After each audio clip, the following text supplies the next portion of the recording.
या देवी सर्वभूतेषु मातृरूपेण संस्थिता नमस्तस्यै नमस्तस्यै नमस्तस्यै नमो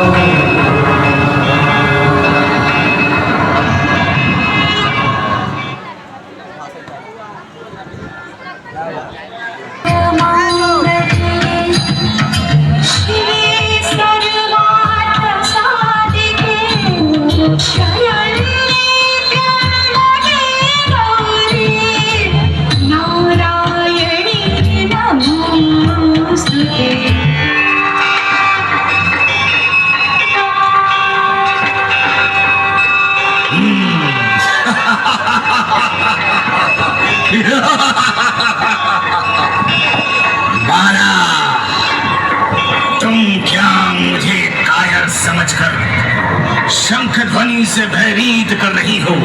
धनवंगी, तुमने क्या मुझको लोचन समझ रखा है? मेरा नाम रक्तबीज है। मीठे वचन बोलने वाली देवी, मैं युद्ध करने के लिए तुम्हारे पास आया हूं। तुम सावधान हो जाओ, मुझे कोई भय नहीं है। प्रिय, आज तुम मेरा पराक्रम देख लो। अब तक तुम्हारे सामने जितने कायर आ चुके हैं, उसकी श्रेणी में मैं नहीं हूं।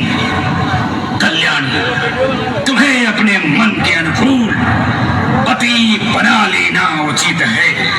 महाबली शुंभ निशुंभ इसके सर्वथा योग्य है।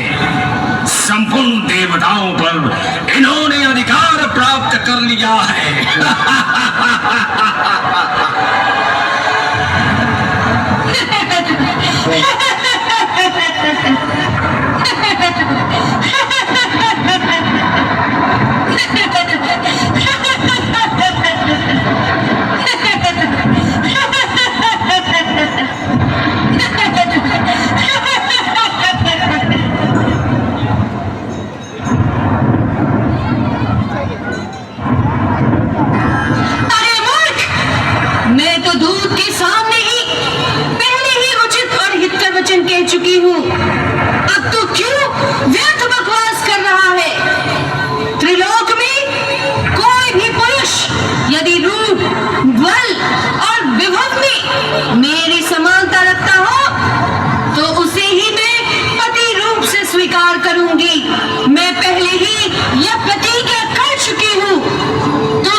देवी के प्रहार से घायल हुए रक्त बीज के रक्त से असंख्य दैत्य जन्म लेने लगे। देवी क्रोध में आकर अपने शस्त्रों से प्रचंड प्रहार करने लगी।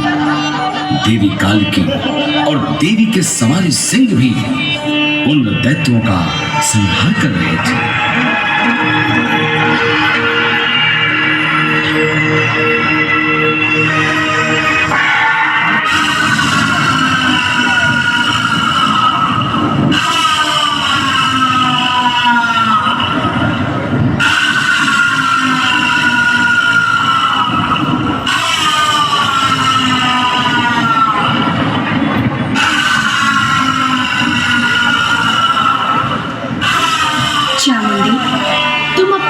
फैलाकर मेरे शस्त्र घात के द्वारा रक्त बांध के शरीर से निकले हुए रुधिर को पीती जाओ।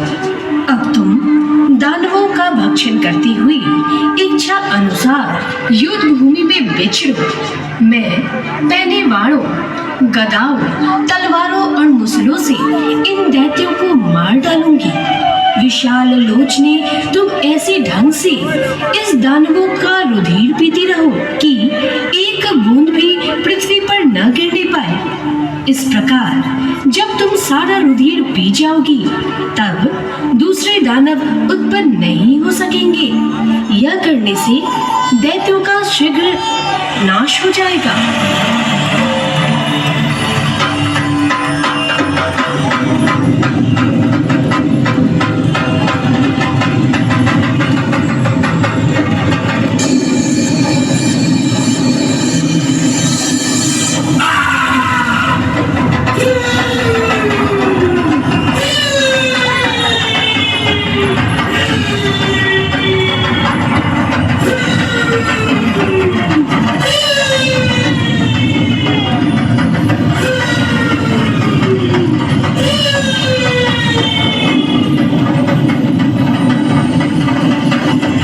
जगदम्बा ने तलवार और मुसलों से रक्त बीजों को मारना आरंभ किया। देवी कालिकी ने उसके रक्त और कटे अंगों को खाने लगी। इस प्रकार सभी रक्त बीज गिरते गए और देवी कालिकी ने उस राक्षसों का रुधिर पीती चली गई। इस प्रकार रक्त बीज का अंत हुआ।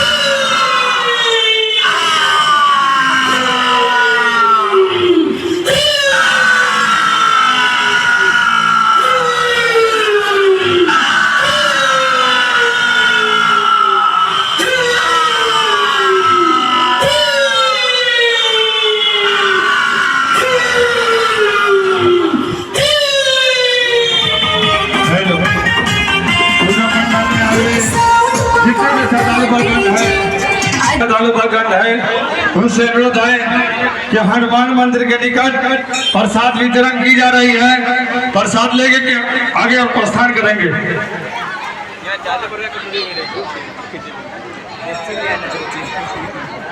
गिलास